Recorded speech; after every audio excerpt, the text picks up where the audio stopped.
Please stay with us as we come back to you for a later discussion as well. Now we move on to Afghanistan. The Islamic State has claimed responsibility for an explosion at a Chinese-run restaurant in Kabul yesterday, killing one Chinese national and 6 Afghans with several others, including a child, injured. The attack took place in the Sheher-e-Nau neighborhood of heavily guarded commercial area and targeted Chinese citizens, allegedly due to China's actions against Uyghurs. The restaurant, run by a Chinese Muslim family and an Afghan partner, served the local Chinese Muslim community. Authorities are investigating the blast and confirmed victims were taken to hospital. Now for this discussion, we welcome retired Lieutenant Colonel Himanshi Singh. She's a Defense and International Relations Analyst, joins us live from New Delhi.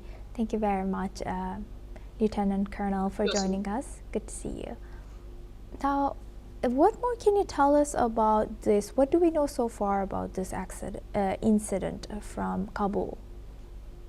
Asuma, this attack by ISIS-K is a strategic message because it's a suicide attack which happened near the kitchen of Chinese noodle restaurant, which was co-owned by Chinese Muslim and an Afghan partner.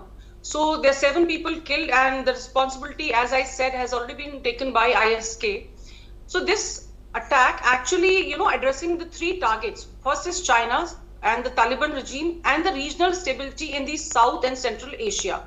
So from a geopolitical perspective, China represents an economic expansion, strategic depth, and influence through projects like the Belt and Road Initiative.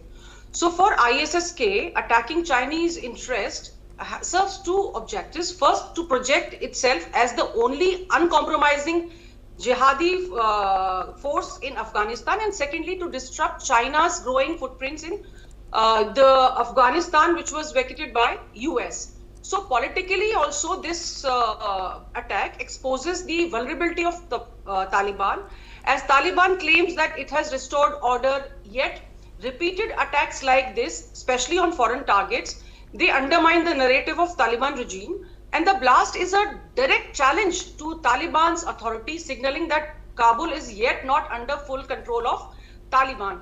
So this attack also shows that the module by which they are operating is low cost and soft targets. It's symbolic locations, and international stakeholders, when they are involved, then such a blast, they get international attention. So it is basically internationalizing the Afghan security crisis again. Here China has protested and asked the government of Taliban to provide security and be more forceful towards such non-state actors. However, China will be very cautious. It will not put its foot on ground, but however, it will ask Taliban to cooperate without formal recognition. So I think it is actually raising a very fundamental question, that does Chinese interests are secure in Afghanistan or not? Because ISIS-K hates Chinese in Afghanistan because they feel they are oppressing the Muslims in Urgia. So such attacks will keep happening wherever Chinese people are involved. So we have to see how China reacts, and Taliban maintains its diplomatic and economic engagements with China. Thank you for highlighting that.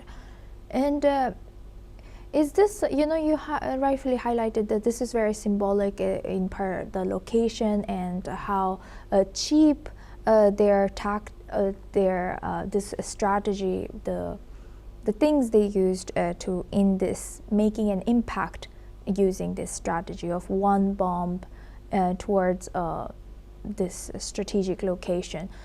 Is this kind of tactic used often by small terrorist actors? And also, who are these Uyghur people, and what's their connection to Afghanistan that Afghanistan's IS has tried to shed light on these people?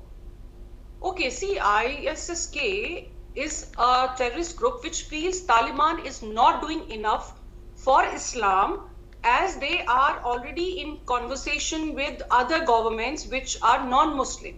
say they do not consider them as people from God. And secondly, China is portrayed as atheist and authoritarian power persecuting Muslims. So it is a provocation which ISSK is actually trying to inflict on China.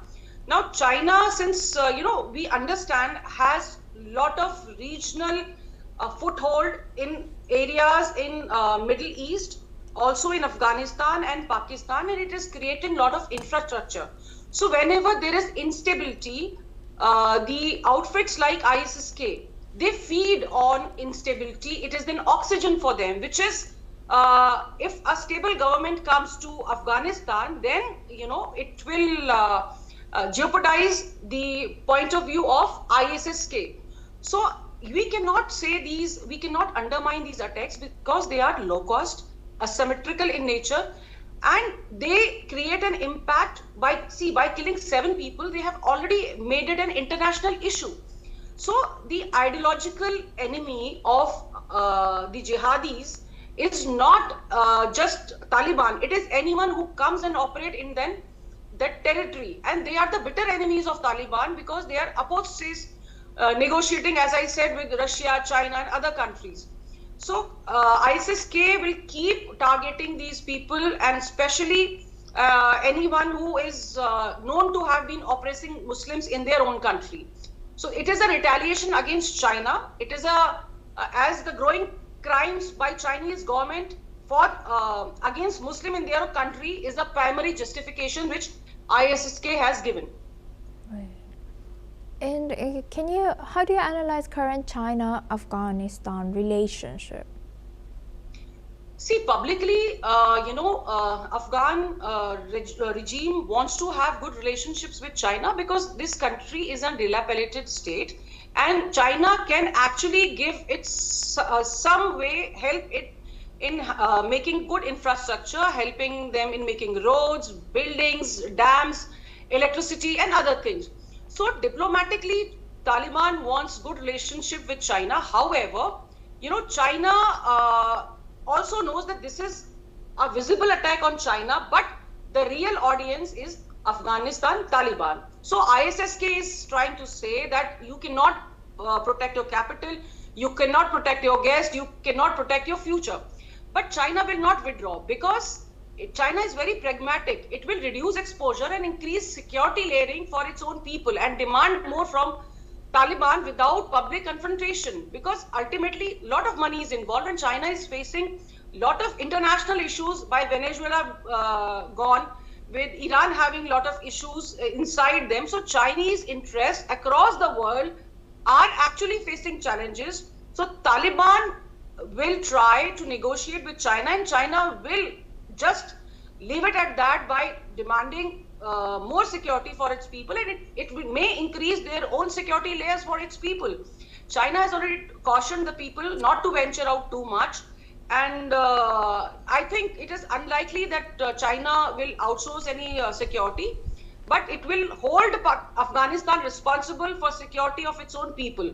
So let's see how things unfold, but as of now I see it as the relationship will remain cordial. However, China will keep putting pressure on Taliban to provide security by just condemning this attack. With that, I would like to thank Lieutenant Colonel Himanshi Singh for joining us today and sharing that insight throughout our news. Thank you very much.